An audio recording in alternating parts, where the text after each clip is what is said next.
at Quezon Avenue Chapel. No, welcome. This is our new metal. And then, oo. Yan, ganda. Ganda, no? You consider it imported casket? No. Upgrade.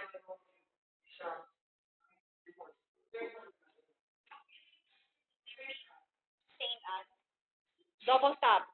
Metal casket. As you can see, that is a double top. Full glass. No, full handlebars. Yan. Ayan. And then, ganun din sa baba. Ganun din sa baba. Okay? Ito yung mga imported sing-an. Sing-sing-an.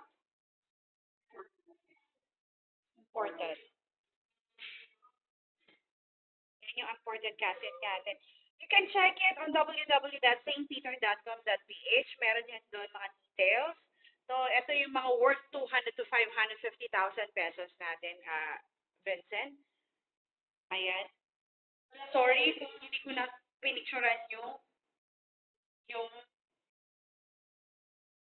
may laman. Wag na. Mas walang laman. Okay? Ito yung ating showroom dito sa loob ng Quezon Avenue.